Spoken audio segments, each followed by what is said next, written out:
안녕하세요, 여러분.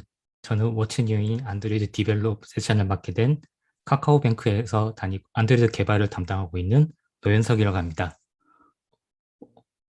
오늘 발표는 다음과 같이 3개의 세션을 요약하는 형태로 전달하도록 하겠습니다.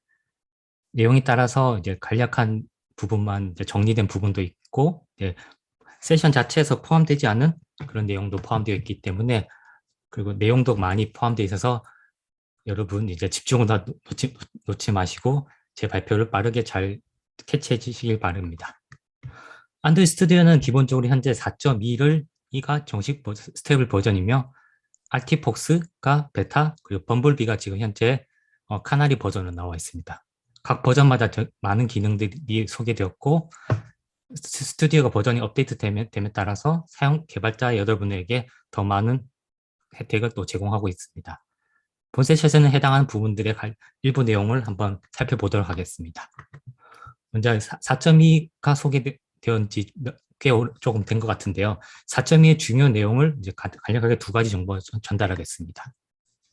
스튜디오 자체가 여러분이 사용하시다 보면 안드로이드의 그래드를 업데이트하거나 AGP, 즉 안드로이드 그래드 플러그인을 업데이트할 때 어떤 버전을 해야 될지 많이 혼란스러운 경우도 많으셨는데요.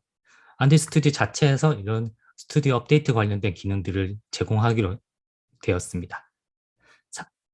아주 오래된 프로젝트인 경우에 4.2에서 다시 임포트 하시거나 프로젝트 로드를 하시면은 왼쪽 위와 같이 프로젝트에 대한 간략한 업데이트 진행 상황을 프리뷰를 알 수도 있으며, 왼쪽 아래 같이 어떤 형태로 변경이 될 건지 쉽게 알려줄 수 있습니다. 그리고 스튜디오 자체에서 4.2부터 큰 변경 중 하나가 그래드 호환성이 되겠는데요. 안드로이드 4.2부터 큰 변화가 생겼습니다. 기존의 4.1.3까지는 안드로이드 스튜디오 내부적에 기본적으로 오픈 JDK가 번들로 다 되어 있었지만은 4.1.3까지는 1.8 버전이 있었지만은 4.2부터는 오픈 JDK 11 버전이 들어가게 됐습니다. 이후 알티폭스 그리고 범블비조차도 다 오픈 JDK 11을 기준으로 작업이 되었습니다. 하지만 이런 작업들이 어떤 문제가 있는지 좀 이해하기 어려운 부분도 있을 것 같은데요. 가장 중요한 것은 JDK 9 관련된 이 마이그레이션이 필요하실 경우가 있으실 것 같습니다. 대부분의 이제 안드로이드 개발자라면 이런 형태가 전혀 문제없이 내부적에 있는 번들 형태로 제공되고 있는 오픈 JDK를 사용하셔도 상관이 없지만은 케이스에 따라서 자바 8에 있던 런타임이나 JDK 관련된 일부 도구들을 사용하신 분이라면은 꼭 관련된 부분을 마이그레이션 하실 필요가 있습니다.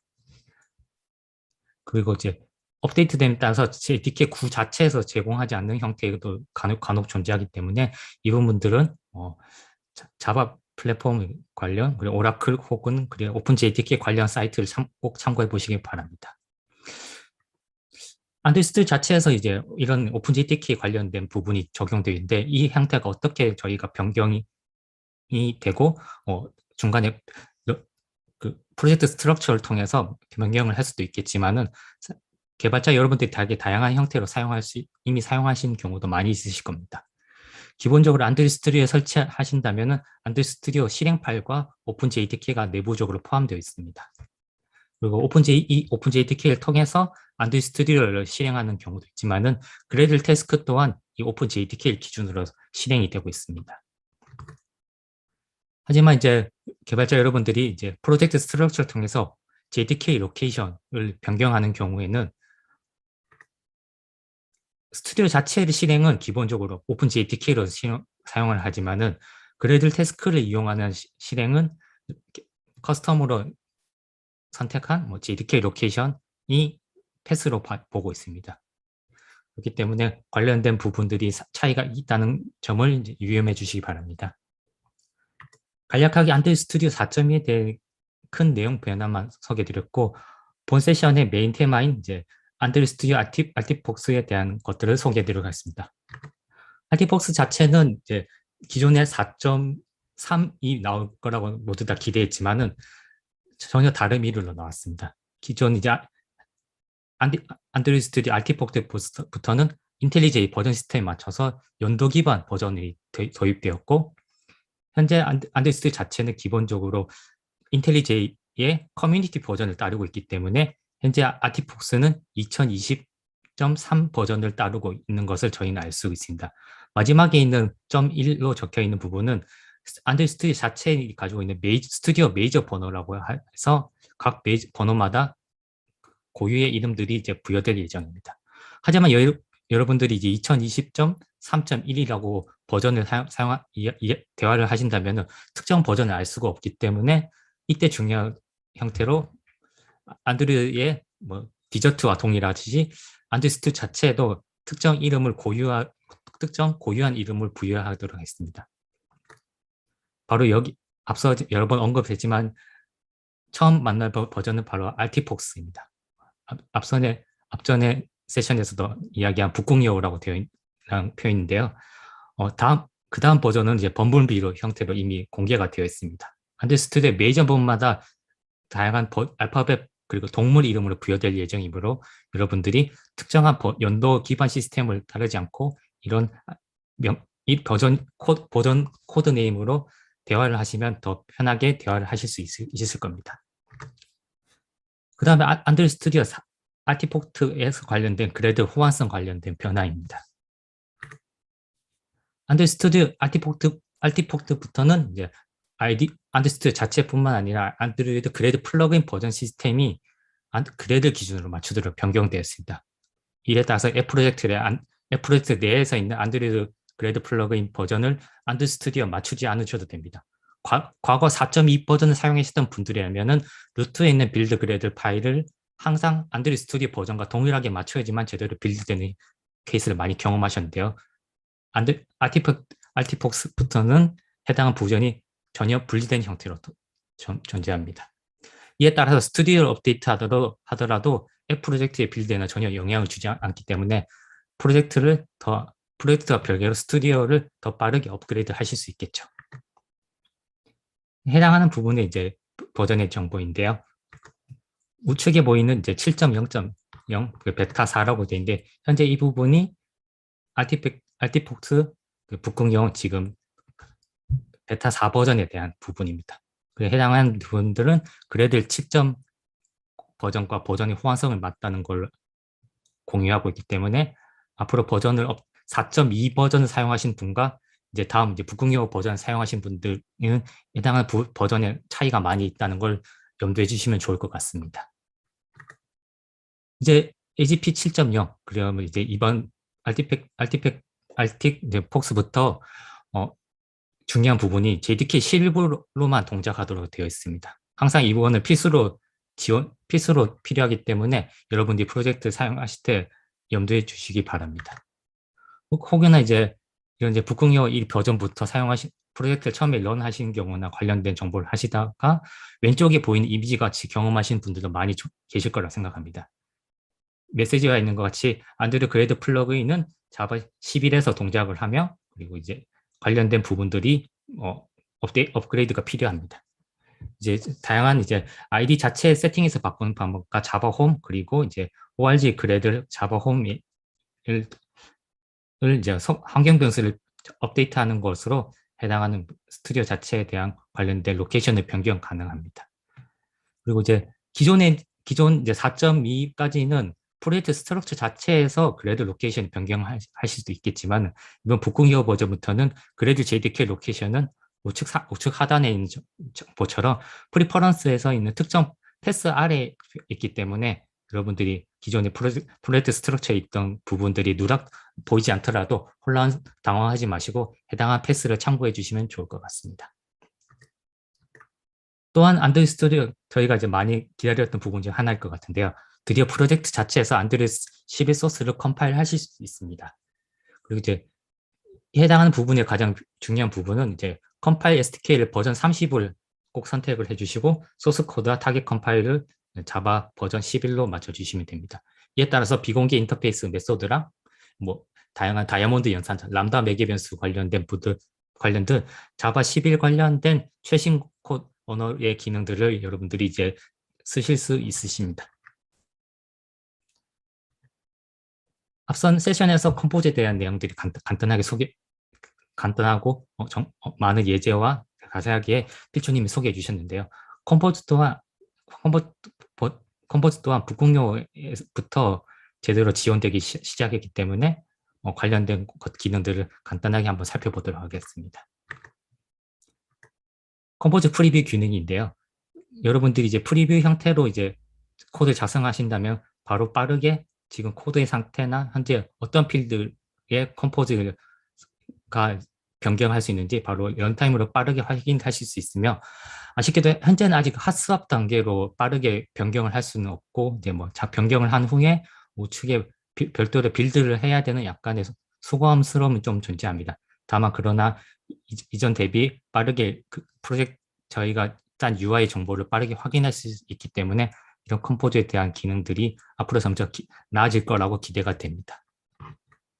또한 레이아웃 인스펙터 기능도 또한 컴포즈는 사용하실 수 있는데요.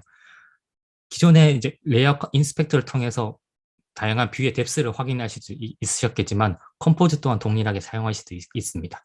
컴포즈로만 작성된 레이아웃이나 뭐 기존 뷰와 컴포즈를 혼용한 레이아웃이든 이런 다양한 상태로 통해서 모든 정보를 레이아웃 인스펙터를 활용하실 수 있으며 관련된 뭐 정보나 뭐 특별한 이제 매개 변수가 전달된 정보 자체를 다 레이아웃 인스펙터를 통해서 활용하실 수 있기 때문에 내부적으로 숨어있는 버그나 뷰의 뎁스 관련된 정보를 더 최적화하실 수 및 디버기 하는데 도움이 되실 거라고 생각합니다.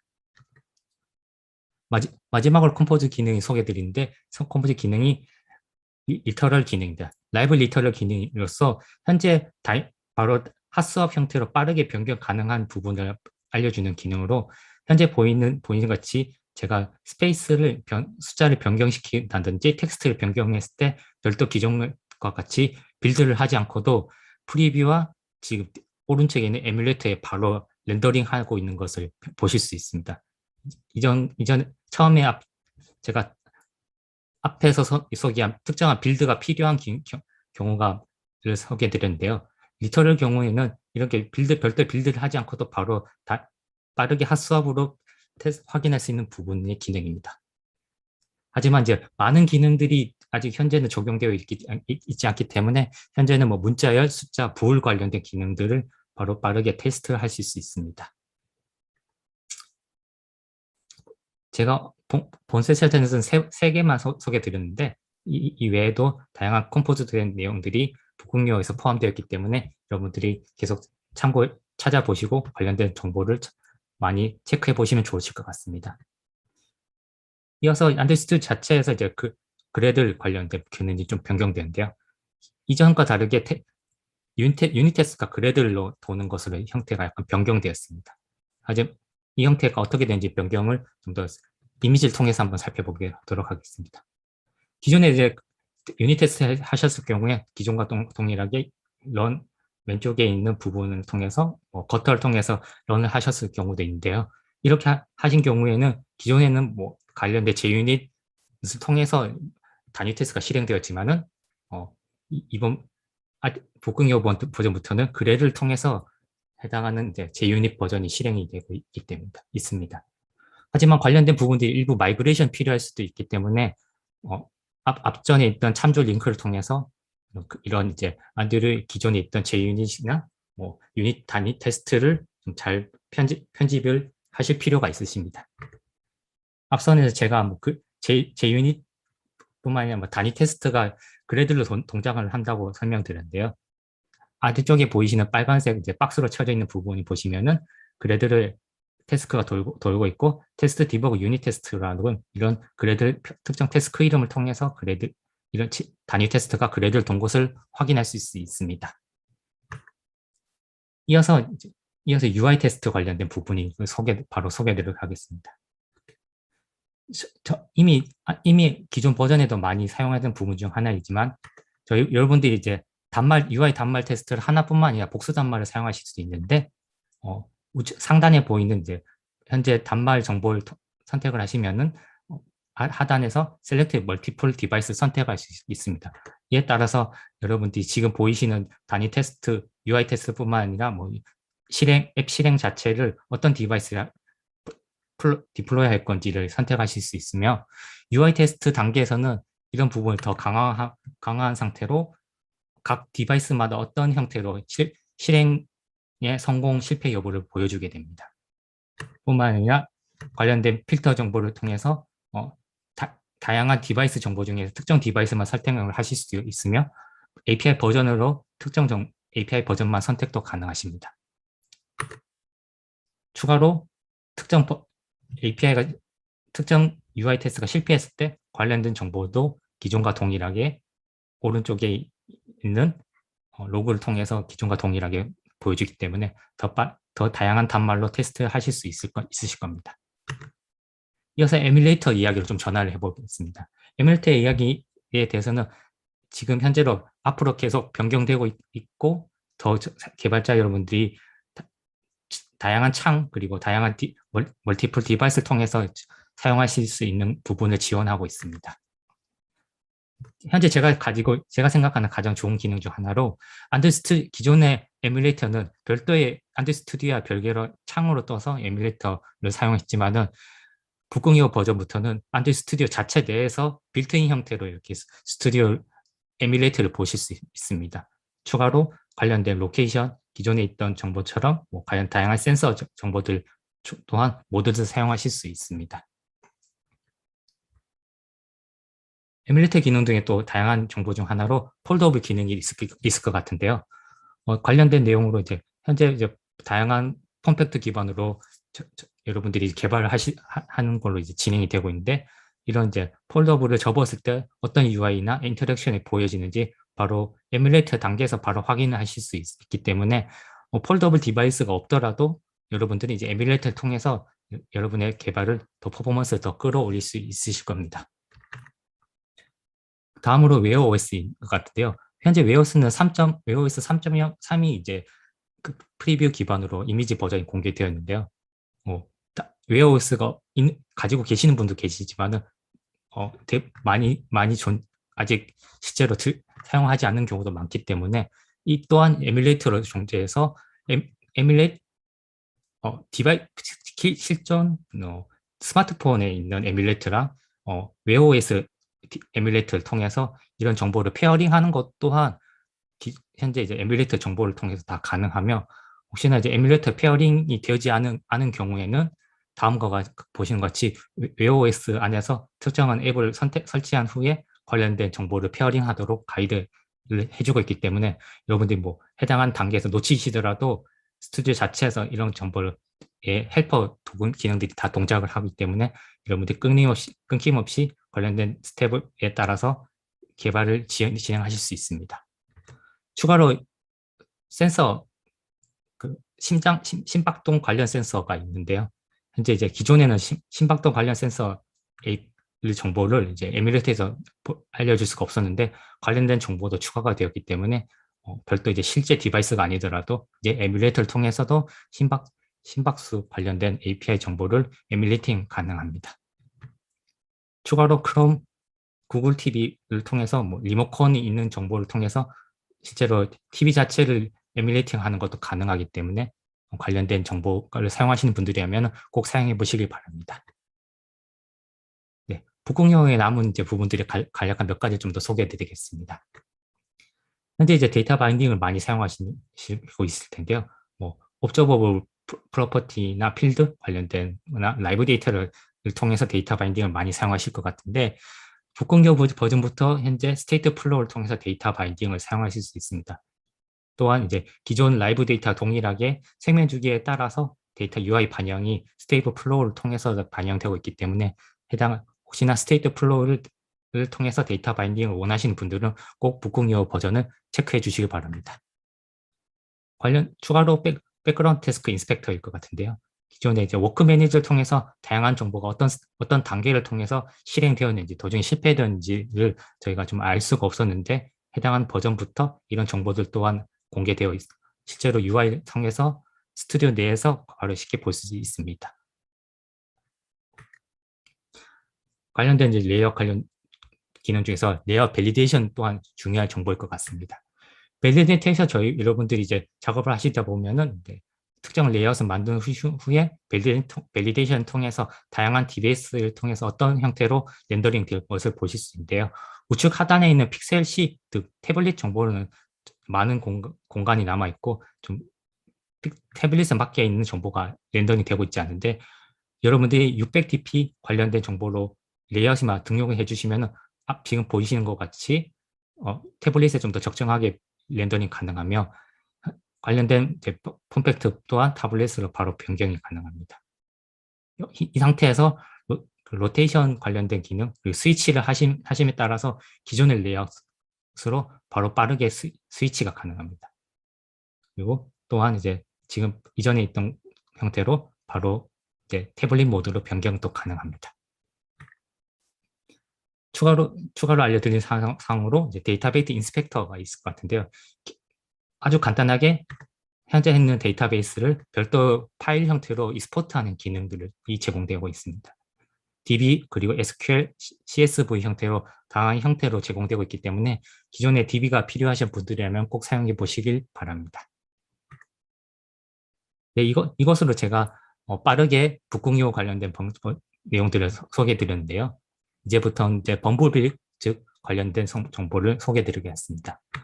범블비 또한 기존의 앞선 북궁이와 동일하게 이제 안드로이드 인텔리제이의 버전 시스템을 그대로 사용하고 있습니다. 가장 마지막인 메이저 버전은 현재 1 상태입니다. 그리고 현재 범블비는 카나리 2까지 공개되어 있습니다. 현재 내용 범블비에서 많은 정보가 공개되어 있지 않았는데요. 그 중에 공개되어 있는 것 중에서 몇 가지 큰 정보를 소개해 드리도록 하겠습니다. 범블비에서는 이제 앞선 이제 북극여우에서는 그래들 자체가 그래들로 도는 걸로 소개해 드렸는데요. 범블비터는 이제는 UI 테스트 또한 그래들을 통해서 실행하는 것이 가능해졌습니다.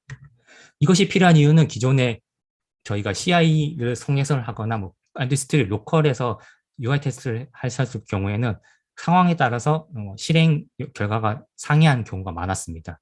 그 이유 자체가 안드로이드 스튜디오 자체에서 실행하고 있는 안드로이드 UI 테스트와 안드로이드 그래드 플러그인에서 사용하고 있는 UI 테스트의 러너 자체가 다르기 때문입니다. 앞에 보이신 것이 안드로이드 스튜디오는 인텔리제이의 테스트 러너를 사용하고 있고 안드로이드 그래드 플러그인은 그래드 테스트 러너를 사용하기 때문에 이런 부분들이 환경에 따라서 UI의 결과가 다른 경우가 발생했습니다. 하지만 이제 범블비부터 이런 형태가 지속적으로 통합이 됨에 따라서 기존 안드로이드 스튜디오에 있는 안드로이드 스튜디오에서 사용하던 UI조차도 안드로이드 그래드 플러그인 통해서 이제 안드로이드 그래드 테스트 러너를 통해서 이런 통합한 환경으로 UI 테스트를 진행하도록 이제 되었습니다. 이에 따라서 이제 안드로이드 스튜디오와 뭐 CI 환경 등 다양한 환경에서도 테스트 결과가 달랐던 부분들이 이게 동일한 이제 결과를 이제 저희는 얻을 수 있겠습니다. 하지만 여러분들 이제 중요하신 사항이 가장 먼저 하셔야 될 게 프리퍼런스 안에서 관련된 빌드와 익스큐션 디플레이먼트에서 테스팅 부분에서 run 안드로이드 인스트루먼티드 테스팅 유징 그래드를 꼭 체크를 해주셔야 됩니다. 해당한 부분이 기본적으로 켜져 있지 않은 경우도 많기 때문에 꼭 해당 부분이 켜져 있는지 한번 확인하시면 좋으실 것 같습니다. 앞선 이제 북극여 버전 4.2.1 그리고 범블비 안에서 각각 이제 단위 테스트와 인스트루먼트 테스트 부분이 어떤 형태로 제공되고 있는지를 한번 정리되는 표를 그려봤는데요. 4.2, 2.1까지는 단위 테스트가 안드로이드 제이니즈로 들어왔지만 그 아틱폭스부터는 그래들 테스트 러너가 동작했고 범블비부터는 옵션에 따라서 안드로이드 인텔리제이 안드로이드 인스트루먼트 테스트 러너가 돌 수도 있으며 그래들 옵션을 켜진 상황이라면 그래들을 통해서 이런 이제 안드로이드 인스트루먼트 테스트 러너가 동작하게 됩니다. 네, 해당하는 버전부터 좀 더 관련된 좀 더 재미난 기능으로 UI가 실패했을 때 어떤 형태를 더 빠르게 디버깅할 수 있는 형태 중 하나로 에뮬레이터를 통해서 스냅샷으로 테스트 실패를 확인하는 방법입니다. 먼저 이제 해당한 부분 또한 이제 run 디버그 컨피그레이션을 통해서 UI 테스트 UI 태스크 안에서 태스크 익스큐션 옵션에 보시면은 에뮬레이터 스냅샷이 필요한 부분에 yes를 선택하신 후에 관련된 스냅샷 그리고 어떤 개수만큼 스냅샷 형태를 파일을 만들 건지 개수를 넣으시면 됩니다. 기본적으로 두 개가 등록되어 있고 이 옵션 또한 앞전에 제가 이야기된 안드로이드 인스트루먼트 테스트 유징 그래들이라는 옵션이 항상 켜져 있어야 되기 때문에 이 켜진 상태에서 그 다음 이제 내용을 이제 확인하시면 좋을 것 같습니다. 해당하는 UI 정보를 실행하실 때 기존과 UI 테스트가 크게 다른 부분이 없으시겠지만은 제가 지금 90번 라인에 있는 이제 해당하는 부분이 사이즈를 일부러 틀리게 지금 작업을 해놨는데 기존에 이제 이 틀렸을 부분을 찾는 경우에 디버기나 관련된 옵션을 많이 로그로 작업하신 분들이라면 이런 정보를 찾기 쉬우셨겠지만은 그런 부분이 많이 부족했을 때는 찾기 어려우셨을 겁니다. 하지만 이번에 스냅샷 기능을 통해서 실패했던 부분을 이제 리텐션을 누르시고 관련된 어떤 스냅샷 파일과 관련된 정보가 있는지를 확인하신 후에 스타트 리텐션 디버그 옵션을 선택을 하시면은 어떤 형태로 이제 디버깅 된 후에 저희가 어떤 코드 라인에서 실패를 했는지 바로 안드로이드 스튜디오 자체가 이런 정보를 바로 추적을 해서 이런 코드 위치까지 바로 이렇게 바로 딱 맞춰서 이제 표시까지 해주실 겁니다. 바로 지금 제가 실패했던 구간을 바로 찾은 걸 확인하실 수 있습니다. 또한 이제 안드로이드 스튜디오 자체뿐만 아니라 커맨드 라인을 통해서도 가능하므로 관련된 정보를 이제 테스트 옵션 내부에서 관련된 정보를 넣으신 후에 똑같이 넥스 스냅샷 정보를 넣으시면 됩니다. 앞서 이런 내용들이 스냅샷 정보들이 되게 많은 파일 형태 용량이 크고 파일 쓰기가 작업이 많기 때문에 용량이 크거나 이제 SSD를 많이 쓰는 곳에서 꼭 사용해 주시길 권합니다. 이 커맨드 라인을 사용하신 경우에는 다음에 보시는 것 같이 이런 별도의 리포트 파일이 나오는데 이 리포트 파일을 그대로 런 메뉴에서 임포트 파일, 테스트 프롬 파일을 하시면은 기존 앞선 스튜디오 자체에서 실행한 것과 동일하게 여러분들의 정보를 얻을 수 있습니다. 관련된 이런 기능들에서 몇 가지 나오는 기능 중에 피처 기능들이 좀 더 소개되어 나왔는데요. 해당하는 이제 UTP 그리고 유니피드 테스트 플랫폼이라고 해서 통합 테스트 플랫폼이라는 이런 돈벌이부터 되게 다양한 테스트를 위해서 관련된 형태가 많이 변경되어 있습니다. 기존에 이제 니트로젠이라고 불렸던 이제 프로젝트인데 안드로이드 스튜디오 안드로이드 그래드 플러그인에서 대규모 안드로이드 테스트를 실행하는 약간 모듈형 기반으로 테스트 도구로서 기존에 실행했을 때 관련된 정보의 플러그인들을 다양하게 주입하고 관련된 내용들을 독립적으로 그리고 기능 단위로 이렇게 사용하시는 것도 가능합니다. 해당하는 정보는 이제 차후차후 공개되고 있으므로 여러분들이 기존 관련된 정보들을 이제 하나 이제 계속 이제 살펴볼 예정이고 그 중에서 하나 정보로 이제 그래드 매니지 디바이스라고 되어 있는 소개해 드릴 수 있겠습니다. 네. 제가 좀 말이 조금 빠른데요. 지금 발표 시간에 좀 맞춰서 좀 하더라고 좀 말이 빠르지만 좀 더 여러분들한테 좋은 내용을 드리도록 한번 좀 더 힘을 내보도록 하겠습니다. 관련된 이제 이런 이제 그래드를 통해서 디바이스를 관리하는 것도 가능한데 기본적으로 이제 디바이스 관리를 통해서 이제 기존에 이제 저희가 장치를 SDK를 받는다든지 설치 관련된 테스트 관련된 정보들을 기존에 많은 정보들을 이미 작업을 해놓고 하는 경우도 많았지만 그렇지 않고 이렇게 같이 이제 그래들 내에서 옵션을 사용하신 후에 별도의 이제 디바이스 정보를 통해서 UI의 테스트를 실행은 가능합니다. 지금은 픽셀 2의 API 29 버전을 이렇게 정의를 해놨는데요. 시스템은 소스는 이제 구글로 관련된 걸로 해놨겠습니다. 관련된 정보를 이제 커맨드로 똑같이 이제 그 디바이스 네임이랑 빌드 베리언트를 정보를 통해서 테스트를 하시면은 정보를 똑같이 얻을 수 있습니다. 이런 이제 그룹도 가능하기 때문에 그룹 관련된 정보도 여러분들이 꼭 한번 체크해 보시기를 바랍니다. 한번 이런 테스트를 이제 실행했을 때 관련된 정보가 어떻게 나오는지 한번 살펴보겠습니다. 이제 지금 앞에 보시는 것 같이 이제 위에서 제가 정의한 부분을 실제로 UI 테스트를 실행한 결과를 이제 지금 진행해보고 있는데요. 앞서 이제 있던 내용, 특별한 테스트가 실패하는 경우를 여러분들이 보실 수 있습니다. 지금 잠깐 멈췄는데 해당한 부분들을 정확히 알려주고 있는 것을 한번 아실 수 있겠습니다. 제가 이제 본 세션에서는 제가 지금 시간 관계상 디자인 툴 관련된 소개해드리지 못했는데요.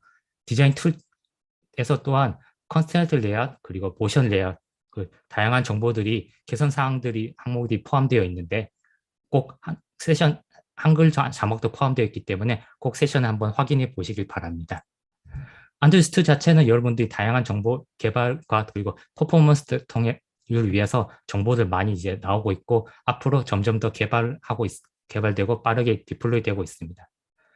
혹시나 이제 개발 사용하시다가 문제가 되신 경우에는 꼭 안드로이드 구글 이슈 트래커에 꼭 등록해 주시고 본인뿐만 아니라 다양한 개발자들을 위해서 많은 정보를 공유한 후 다음 버전에서는 좀 더 안정적인 개발을 하기 위해 모두들 좀 더 힘썼으면 좋겠습니다.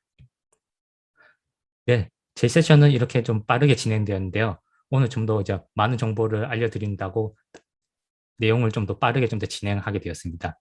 여러분들이 안드로이드 개발에 더 많은 도구를 위해 도구의 중 하나인 안드로이드 스튜디오 이런 큰 스튜디오 도구가 여러분들한테 앞으로도 더 많은 도움이 되길 기대하겠습니다. 네, 제 발표는 여기까지입니다. 감사합니다.